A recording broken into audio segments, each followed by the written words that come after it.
കൃഷി മാസ്റ്ററിൻ്റെ പുതിയൊരു ലക്കത്തിലേക്ക് ഏവർക്കും സ്വാഗതം. നമ്മുടെ വീട്ടുവളപ്പിൽ ഒരു മാവെങ്കിലും ഇല്ലാതിരിക്കില്ല.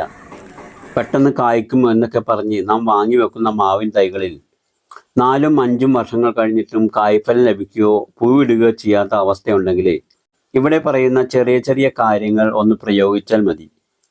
നഴ്സറികളിൽ ഗ്രോ ബാഗിലും ചെടിച്ചട്ടികളിലുമൊക്കെ ചെറുപ്രായത്തിൽ തന്നെ മാവ് കായ്ച്ചു നിൽക്കുന്നത് കാണുമ്പോൾ നാം വാങ്ങി നട്ടുപിടിപ്പിക്കാറുണ്ട്. അതിൽ ആ സമയത്ത് കായ്ച്ചു നിൽക്കുന്ന മാങ്ങയല്ലാതെ പിന്നീട് ഒരു പൂ പോലും ചിലപ്പോൾ വിരിയാറില്ല. അത്തരം മാവുകൾക്കൊക്കെ വളരെ എഫക്റ്റീവായി റിസൾട്ട് കിട്ടുന്ന ഒരു ജൈവ വളക്കൂട്ടാണ് നമ്മൾ ഇന്ന് ഉണ്ടാക്കി നിങ്ങളുമായി ഷെയർ ചെയ്യുന്നത്. വീഡിയോ സ്കിപ്പ് ചെയ്യാതെ കാണാൻ ശ്രമിക്കുമല്ലോ. ഈ കഴിഞ്ഞ 2 മാസത്തിൽ നമുക്ക് നല്ല ശക്തിയായ മഴ കിട്ടിയിരുന്നതാണ്. അതിനുശേഷം മാവുകൾക്കൊക്കെ നല്ല തളിരിലകൾ വന്ന് തുടങ്ങിയിട്ടുണ്ടാവും. ഇത്തരം തളിരിലകളെ കട്ട് ചെയ്തെടുക്കുന്ന കീടങ്ങളെ തുരത്താനായി ആദ്യം തന്നെ ജൈവ രീതിയിൽ ഒരു ജൈവ കീടനാശിനി പ്രയോഗിക്കേണ്ടതുണ്ട്. അത് തയ്യാറാക്കാനായിട്ട് 1/2 ലിറ്റർ തൈര് എടുത്തിട്ട് അതിലേക്ക് ഒരു ടീസ്പൂൺ മഞ്ഞൾപ്പൊടി ചേർത്ത് നന്നായി മിക്സ് ചെയ്ത് 1 ലിറ്റർ വെള്ളം കൂടി ചേർത്ത് 2 ദിവസം ഒന്ന് പുളിപ്പിക്കാനായി മാറ്റി വെക്കണം. അതിനുശേഷം 2 ദിവസങ്ങൾക്ക് ശേഷം ഒരു പഴയ അരിപ്പ കൊണ്ട് ഒന്ന് അരിച്ചെടുത്തതിന് ശേഷം തളിരിലകളിലൊക്കെ സ്പ്രേ ചെയ്ത് കൊടുത്താൽ ഇലകൾ വെട്ടിക്കളയുന്ന കീടങ്ങളെ നമുക്ക് ഇല്ലാതാക്കാൻ പറ്റും. ഇപ്പോൾ നിങ്ങൾ ചിന്തിക്കാനിടയുള്ള ഒരു കാര്യം ഇങ്ങനെയായിരിക്കും: റോഡ് സൈഡിലും മറ്റും നിറയെ കായ്ച്ചു നിൽക്കുന്ന മാവുകൾക്ക് ഇതുപോലെയൊന്നും ആരും ചെയ്യാറില്ലല്ലോ എന്ന് സ്വാഭാവികമായി നമുക്ക് ചിന്തിച്ചേക്കാം. അതിന് ഉത്തരമായി പറയാനുള്ളത്, നാം ഇപ്പോൾ വാങ്ങി വെക്കുന്ന മാവിൻ തൈകളെല്ലാം പെട്ടെന്ന് കായ്ഫലം ലഭിക്കുന്ന ഇനങ്ങളാണ്. ഇത്തരം മാവുകൾക്കൊക്കെ ഇതേപോലെയൊക്കെ പരിചരിച്ചാലേ കായ്ഫലം ലഭിക്കുകയുള്ളൂ. നമ്മൾ തൈകൾ നട്ട് ഒട്ടും ശ്രദ്ധിക്കാതിരുന്നാൽ ഇനി വരുന്ന സീസണിൽ മാങ്ങ ഉണ്ടായാൽ തന്നെ മാങ്ങയുടെ എണ്ണത്തിൽ വളരെ കുറവ് തന്നെയായിരിക്കും. അപ്പോൾ 3 വർഷമായിട്ടും കായ്ക്കാത്ത മാവുകളിൽ ഇനി വരുന്ന സീസണിൽ, അതായത് ഡിസംബറിൽ നിറയെ കായ്ഫലം ലഭിക്കാനായി ഒക്ടോബർ ആദ്യത്തിൽ കൊടുക്കാനുള്ള ജൈവവളം എങ്ങനെയാണ് തയ്യാറാക്കി മാവുകൾക്ക് പ്രയോഗിക്കുന്നത് എന്ന് നോക്കാം. ഇത് തയ്യാറാക്കാനായിട്ട് നമുക്ക് ചിലവൊന്നുമില്ലാതെ നമ്മുടെ വീട്ടിൽ തന്നെ ഉണ്ടാക്കിയെടുക്കാവുന്നതാണ്.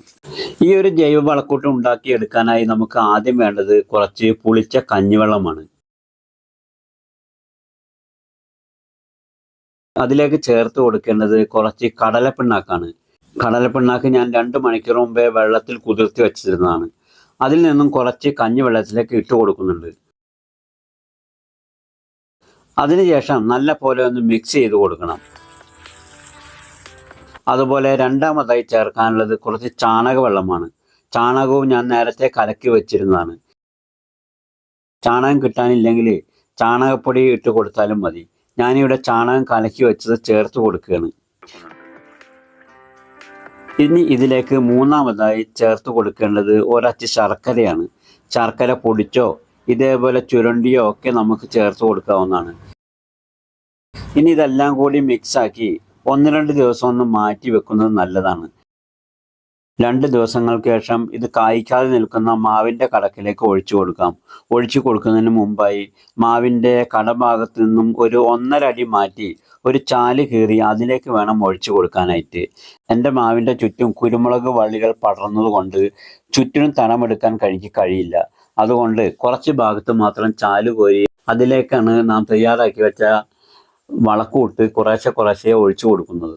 തടത്തിൽ ഒഴിച്ചു കൊടുത്ത വളക്കൂട്ട് വറ്റിക്കഴിഞ്ഞാൽ മണ്ണിട്ട് മൂടാവുന്നതാണ്. ഇതോടൊപ്പം തന്നെ മറ്റൊരു കാര്യം കൂടി ചെയ്താൽ നല്ലതാണ്. അതായത് മാവിൻ്റെ കടഭാഗത്തു നിന്ന് സ്വല്പം മാറി കരിയില കത്തിച്ച് പുകച്ചു കഴിഞ്ഞാൽ പല കീടങ്ങളും നശിച്ചു പോകും. അധികം തീയല്ല ആവശ്യം, പുകഞ്ഞു നിൽക്കുന്നത് പോലെ പുകച്ചാൽ മതി. അപ്പോൾ നമ്മുടെ പറമ്പിൽ 3 വർഷം കഴിഞ്ഞിട്ടും പൂക്കാത്ത മാവുണ്ടെങ്കിൽ, അത് സാധാരണ മാവാണെങ്കിലും ബഡ് ചെയ്ത മാവാണെങ്കിലും ഇതേപോലെ ഒന്ന് ചെയ്താൽ ഇനി വരുന്ന സീസണിൽ, അതായത് ഡിസംബറിൽ തന്നെ മാവിൻ്റെ എല്ലാ കൊമ്പിലും പൂക്കൾ നിറഞ്ഞിട്ടുണ്ടാവും. മറ്റൊന്ന് ശ്രദ്ധിക്കാനുള്ളത്, ഈ വളം കൊടുത്തു കഴിഞ്ഞാൽ നവംബർ ഡിസംബറിൽ ചെറിയ മഴ കിട്ടുന്നില്ലെങ്കിൽ ചെറിയൊരു നന കൊടുക്കേണ്ടത് അത്യാവശ്യമാണ്. അതുപോലെ തന്നെ മാവിൽ പൂവിട്ട് തുടങ്ങിയാൽ 1/2 ലിറ്റർ തൈര് 10 ലിറ്റർ വെള്ളത്തിൽ മിക്സ് ചെയ്ത് ഒന്ന് പുളിപ്പിച്ചതിന് ശേഷം വെയിലാറി വൈകുന്നേരങ്ങളിൽ മാവിൽ സ്പ്രേ ചെയ്ത് കൊടുത്താലുണ്ടല്ലോ, മാവിനെ ബാധിക്കുന്ന എല്ലാ ഫംഗസ് ബാധയും മാറിക്കിട്ടും. പലരും കായ്ക്കാതെ നിൽക്കുന്ന മാവിന് കൾട്ടാർ പോലെയുള്ള രാസപ്രയോഗങ്ങൾ നടത്താറുണ്ട്.